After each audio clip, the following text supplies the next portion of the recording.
When Evelyn slid a $5,000 0 cents fine under my door for wildlife disruption, I didn't get mad. I got curious. That little envelope wasn't just petty. It was the first domino in a collapse that would flip the HOA's fake empire upside down. They thought their rules were law, but they forgot one thing. You can't regulate land you don't own, and lucky for me, I was about to become their landlord. If you've ever dreamed of teaching an HOA a lesson about private property rights, this story is for you. By the way, where are you watching from? Drop a comment. I'd love to see how strong our community really is. So I moved into Whispering Pines. Sounds charming, right? Trees, birds, overpriced mulch, the usual. I wanted peace and some backyard space. Instead, I got Evelyn Pickens. HOA president, 44, passive-aggressive champion of the Tri-County area, and a woman who thinks property law is just a suggestion if you're wearing Lululemon. Now, Evelyn isn't your average HOA Karen. No, she's the deluxe model, built-in legal threats, solar-powered power ego, and a clipboard that may or may not be surgically attached to her forearm. First week I moved in, she brought me banana bread and a 70-page rulebook. Said, "We value order here." I said, "Cool, I value opposite and hunt in anyone's backyard." I was deep in the woods on land owned by an old guy named Ted, who now lives in Florida and probably yells at squirrels from a porch swing. Ted's land sits right behind our subdivision, 80 acres of beautiful, untouched forest.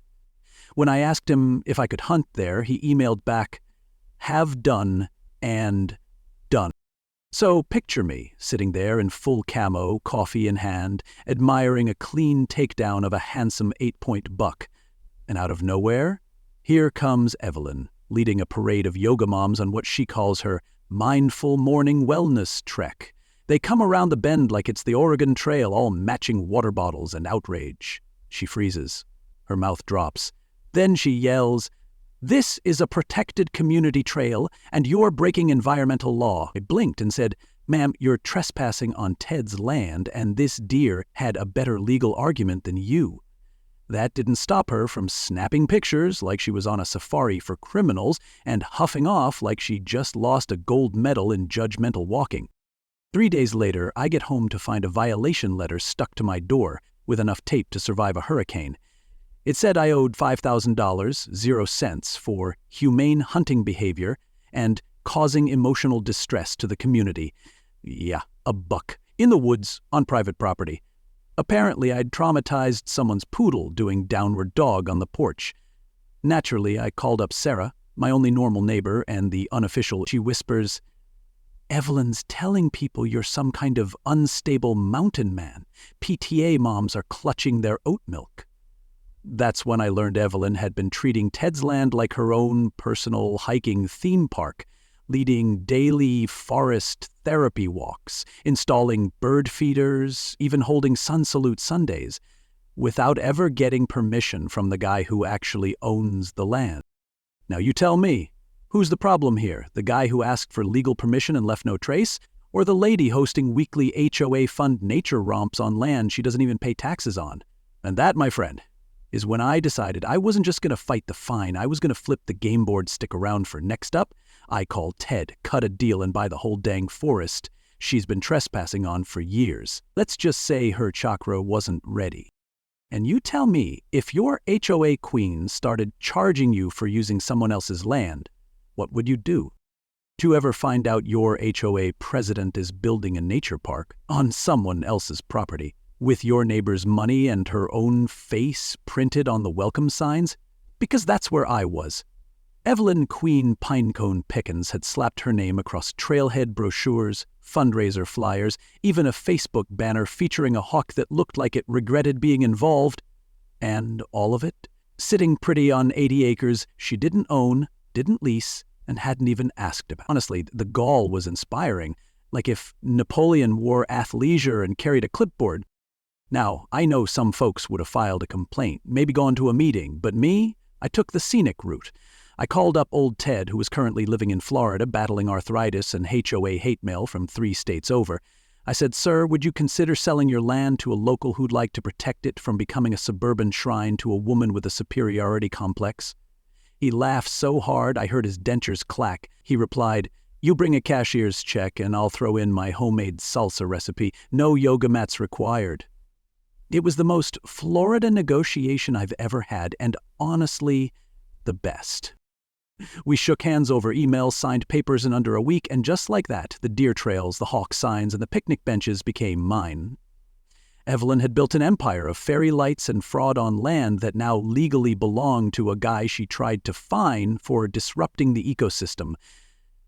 That's the HOA version of building a castle in Minecraft on your neighbor's Wi-Fi and getting mad when they changed the password. What really made me grin, though, was finding her blueprint plans in the county records. Oh, she went big. Walking paths, pergolas, a butterfly garden, and, wait for it, an amphitheater for community spiritual workshops. The document even included her own quote, "Nature is order, and so am I, Evelyn Pickens."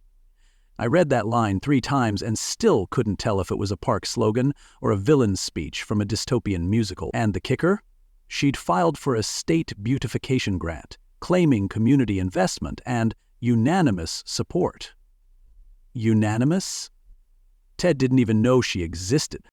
So here's where things start to crack, because now that I legally own the land, every plank of wood she laid down, every bird bath, every laminated mindfulness sign suddenly becomes a problem. Her problem. And I had receipts, surveys, timestamps, and a fresh title with my name on it. I wasn't just the guy she fined, I was now the landlord of her little woodland fantasy. And the rent? Let's just say her check was about to bounce. But instead of facing facts, Evelyn doubled down. She held a mini press conference at the HOA gazebo with juice boxes and those tiny muffins that looked like they come with an apology. "This park is a legacy of wellness," she declared, pointing at a hand-drawn map like it was sacred scrolls. I watched from the edge of the woods, arms folded, sipping iced tea like it was a front-row seat at her delusion. She was so deep in denial she needed a snorkel. Now, here's the part that gets funnier the more you think about it. While she was out there promising community yoga retreats and hawk naming ceremonies, I was finalizing the land transfer with a local attorney who couldn't stop laughing. "You're telling me she did all this with no deed?" he asked, wiping his glasses. "Yep, welcome to Whispering Pines, where the squirrels know more about property law than the HOA board. So next time Evelyn struts down her so-called trail in those neon joggers, she better pack a snack and a permission slip. Because the only thing she's leading now is a guided tour through legal embarrassment. And if you think this part was wild, wait till you see what happens when she shows up at my door with her lawyer and finds out she's trespassing on my land. And hey, if you just bought a fake park out from under your HOA president, what would you name it? Drop your best ideas in the comments, and don't forget to watch till the end. You won't believe what happens when the park gets renamed. So Evelyn shows up at my place looking like she's about to host a live-action legal drama, flanked by Marcus, the HOA vice president, and full-time professional bobblehead. He was holding a leather folder like it was the nuclear codes. She didn't knock. She announced herself like a reality show host. "We need to discuss your violation immediately." I let them in because, frankly, I couldn't wait to see their faces when the trap door opened. Evelyn started off strong, spinning legal jargon like she Googled how to intimidate neighbors on the way over. She said, "The HOA has unanimously decided to pursue formal action unless you comply with community standards." I said, "Cool story. Here's the deed to the land you're standing on in your PowerPoint presentations." Marcus opened the folder, expecting to dominate, but when he saw my paperwork, his face dropped like a meatball at a vegan potluck. "Evelyn?" She blinked so hard I thought her eyelash glue might sue for emotional distress. Now here's where it got spicy. I let them marinate in that silence just long enough to be uncomfortable, then slid a second document across the table. A certified letter from my lawyer outlining every legal violation the HOA had committed on my newly purchased property. Trail construction, unauthorized signage, fundraising under false pretenses. Heck, Even the fancy bird feeders Evelyn ordered from Echo Sanctuary Living were technically trespassing decorations. She stared at the paper like it had insulted her in Latin. Evelyn tried to pivot. This land has been part of our community for years. The residents rely on it. I smiled and replied, right. But the tax office relies on facts. And this one says, you've been using someone else's dirt to sell your wellness fantasies. Marcus looked like he wanted to crawl into his binder and hide under the HOA bylaws. Evelyn, however, tried one more swing. She leaned forward, lowered her voice to TV villain reveal level, and said, "You're making a mistake that you'll deeply regret." I couldn't help it. I laughed. I said, "Ma'am, you've been hosting fundraisers on land you don't own and built a park named after yourself. The only thing I regret is not filming this." That was the moment Marcus started sweating through his collar. You ever see someone realize they're not just wrong, they're liable? It's a beautiful thing. Turns out the whole nature trail mess wasn't just some misguided flower power project. Evelyn had raised thousands from the community, supposedly for green development, outdoor unity, and something called spiritual landscaping, which I'm still not sure is legal. But those funds didn't go through proper HOA channels. No votes, no receipts, just straight from bake sales into her husband's company account. By the time they left, Evelyn was fuming, and Marcus looked like he'd seen a ghost, possibly the ghost of common sense. And as the front door shut, I looked down at the park brochure still sitting on my table, her face smiling next to a quote that read, "Harmony begins with leadership." I added a sticky note that said, "and ends with a deed." Stick around because Evelyn tries to gaslight the whole neighborhood into thinking I'm the villain, and let's just say it goes down worse than her gluten-free bake sale. And real talk, if someone built a fake empire on your land, would you evict them, fine them, or rename the park Petty Pines? Drop your verdict in the comments below. You'd ever peel back one layer of fraud and find a whole casserole dish of nepotism underneath? That was me, fork in hand, staring at the Green Vision Consulting logo on every park permit, invoice, and brochure Evelyn ever touched. I looked it up, half expecting some fancy landscape architecture firm from Seattle. Instead, it was a two-person LLC registered to her husband, Todd Pickens, and her best friend's cousin Cheryl, who once lost a city council race with the slogan, "Vote local, think spiritual." Turns out the same guy who couldn't assemble an IKEA patio set without calling 911 was designing an entire nature preserve and billing $70,000, 0 cents for it. No competitive bidding, no board approval, just invoices with words like eco-integrity assessment and holistic terrain alignment. Translation, vague gibberish wrapped in vegan font. I brought this gem of a discovery to Sarah, my neighbor, and the HOA's unofficial conscience. Her eyes widened so hard I thought her contacts might sue. "They paid that man to design an amphitheater with no stage?" she asked, flipping through the paperwork. "Oh, it gets better. Half of the payments were labeled as emergency funds, which is rich considering the biggest emergency was Evelyn not getting enough spotlight. Now, I could have gone straight to the HOA, but no. This needed sunlight and headlines. So I dropped a polite little folder complete with receipts, LLC filings, and some painfully embarrassing artist sketches on the desk of Emily Chen, the local newspaper reporter known for writing hard-hitting exposés and Yelp reviews with emotional damage. I said, "If you're looking for your next front page, try page 1 of this binder." Emily's eyebrows did a synchronized lift that could have qualified for Olympic gold. She asked 3 questions, one snort laugh later, and said, "So, basically, her husband got paid to design a park he was illegally building on land you own?" Bingo. I gave her the full rundown. Fraud, fake nature trails, donations gone poof, and a queen bee building her hive on someone else's honeycomb. That same day, I sent an anonymous tip. Okay, it was me, using a voice changer app that made me sound like a confused grandpa, to the county sheriff's office. Just a little nudge to check out the HOA's consulting expenses and echo grants. And wouldn't you know it, by Friday, Evelyn's Zen-themed empire was front-page news. Queen of nature, empress of nonsense. Her headshot was right below it, looking like she'd just tasted unsweetened tea for the first time. She'd tried to spin it at the next HOA meeting, walked in wearing a scarf that screamed innocent botanist, and declared, "These allegations are part of a misunderstanding fueled by misinformation." That's lawyer speak for we got caught. Marcus tried to chime in with a PowerPoint, but one of the slides accidentally showed a payment logged as vision crystal alignment, which I'm pretty sure isn't deductible.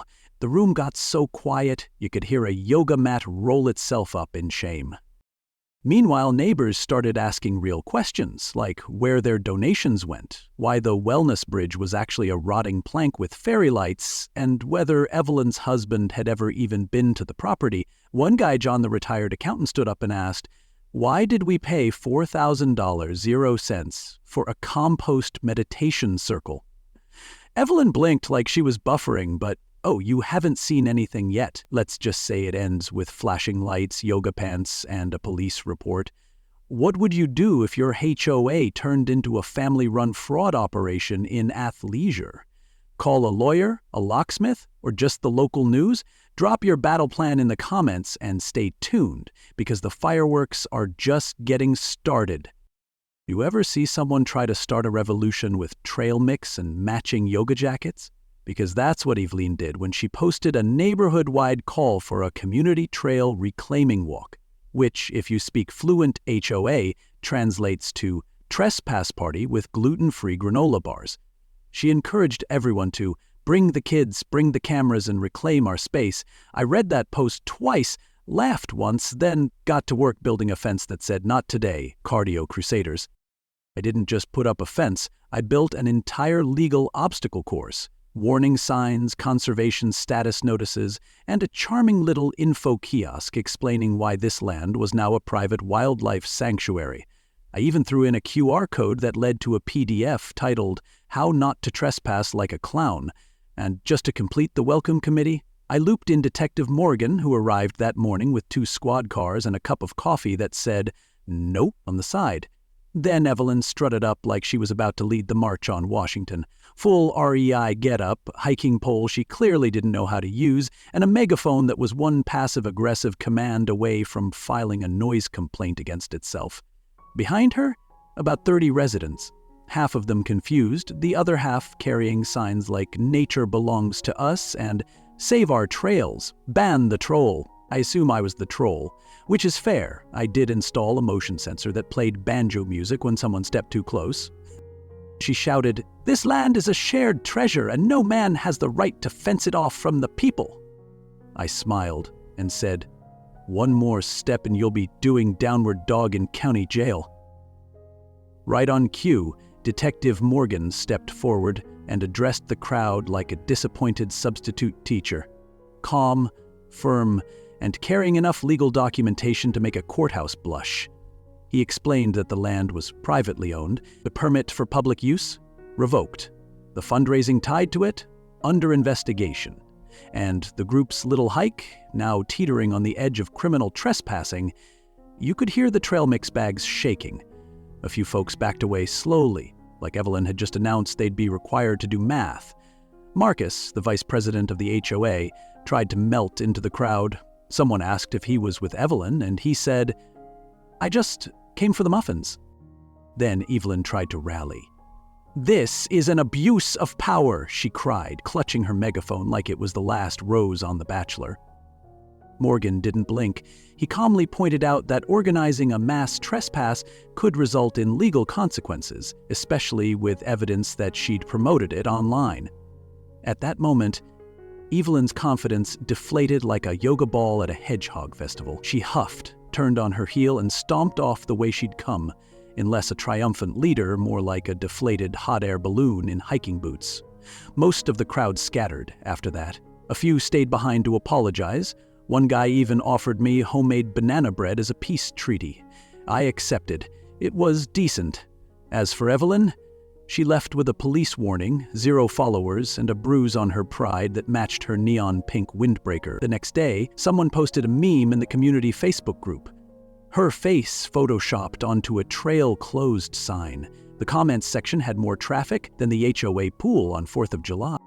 Coming up next, the paper trail gets juicier, the financials get messier, and one HOA board member flips faster than a pancake at a firehouse fundraiser. Don't miss the twist, because it's not just embezzlement anymore. It's personal. And tell me this, if your HOA president staged a protest hike against your property, would you greet her with legal documents, a mariachi band, or both? Sound off in the comments. When Evelyn scheduled an emergency HOA meeting titled Restoring Community Order, I knew it was going to be good. She sent out flyers with phrases like unity, healing, and refreshments provided. She didn't lie about the snacks. There were cookies. But while she brought sugar, I brought salt. 75 pages of audit trails, altered bank records, and one flash drive from the HOA secretary, Nancy, who finally folded like patio furniture in a windstorm. The room was packed tighter than the gluten-free aisle during an apocalypse. You could smell tension and oatmeal raisin.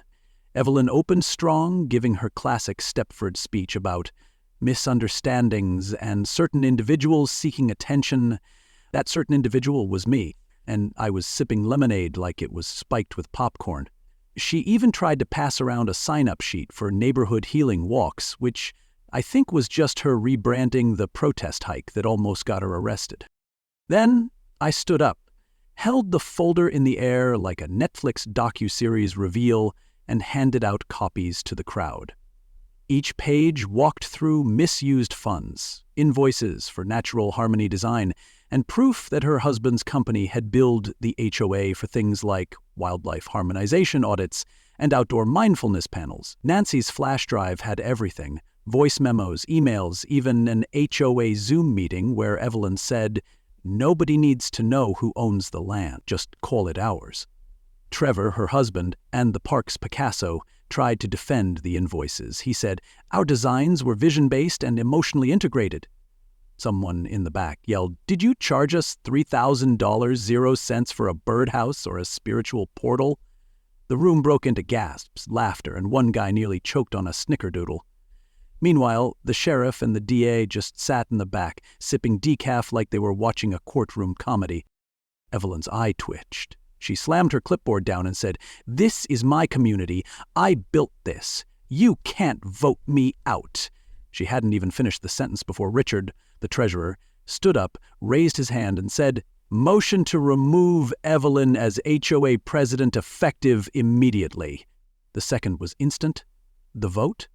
Unanimous. Even Marcus, her loyal minion, abstained by pretending to drop his pen under the table and never come back up. It was the fastest regime change since Caesar forgot his vest. Evelyn just stood there, blinking, looking like someone canceled her reality show mid-season.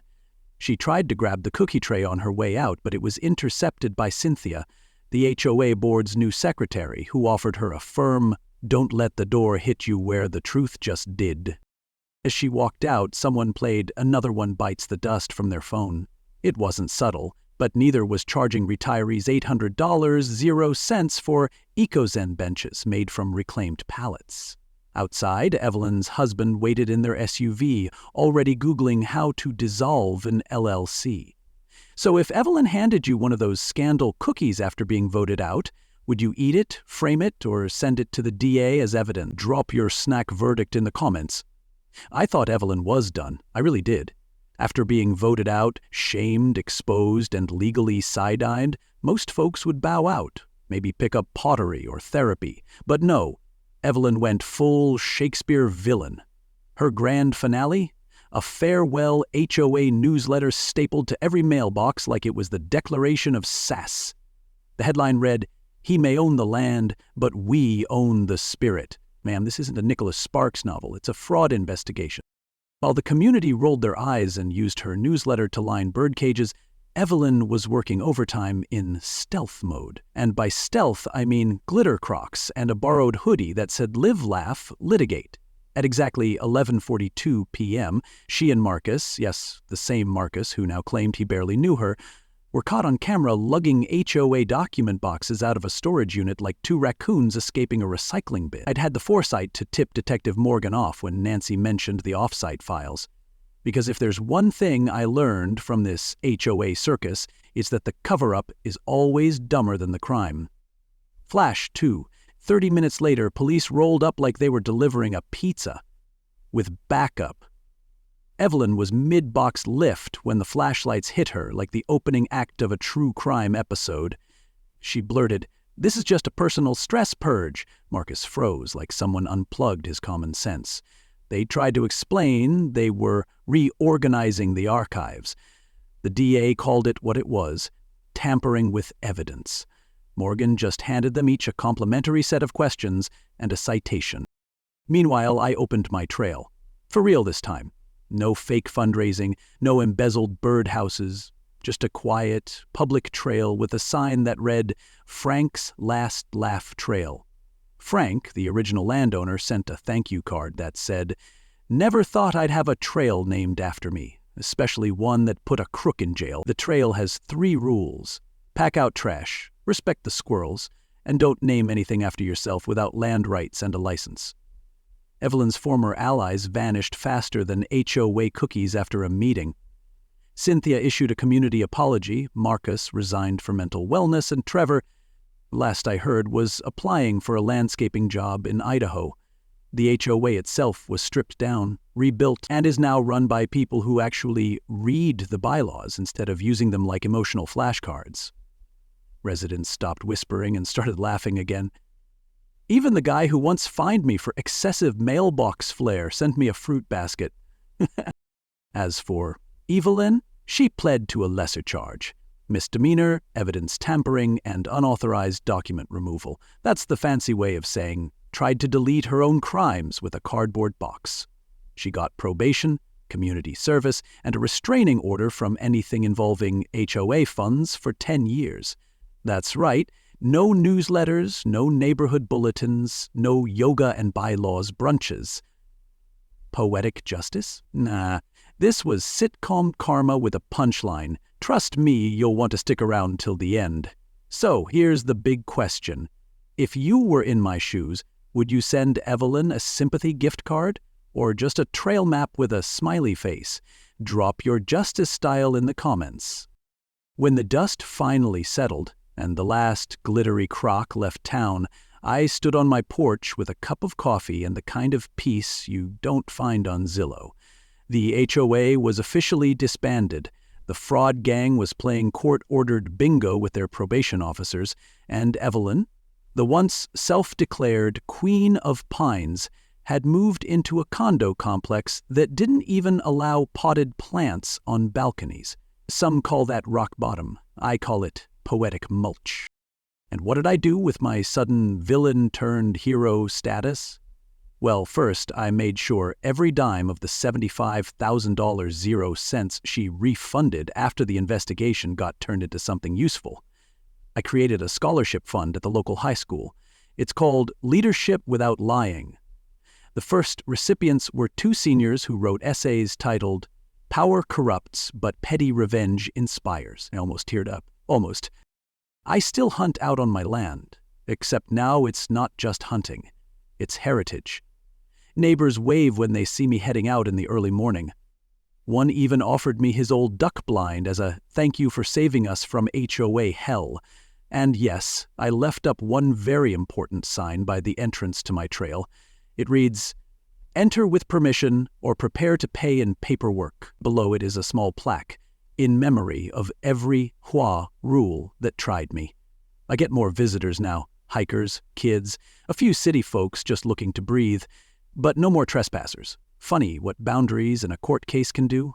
And Evelyn?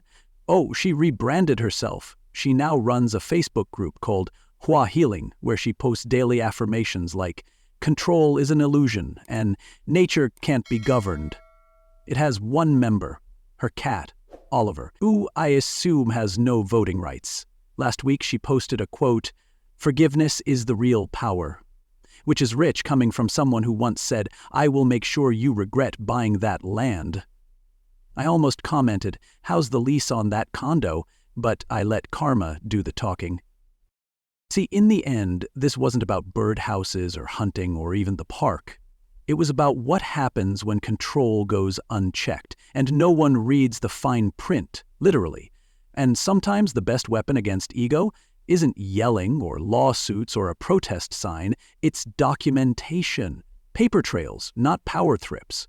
When you've got receipts and a good printer, you don't need revenge, you just need a chair at the next HOA meeting. And a stopwatch. So, what's the big takeaway from all this? Easy. Never mess with a guy who reads property deeds like bedtime stories. Never try to steal nature from someone who grew up respecting the land. And never, ever underestimate the power of one well-timed county clerk record. Thanks for sticking with this wild ride of yoga, fraud, glitter crocs, and trail justice. Want more stories like this? Hit subscribe and come see what happens when HOA Karens meet paperwork with personality. It's your turn. If you were me, what would you name the scholarship? Keep it classy or go full petty? I'm open to both. Got your own HOA horror story? Drop it in the comments. Let's laugh at the madness together. And don't forget to hit that subscribe button because tomorrow we have another incredible story.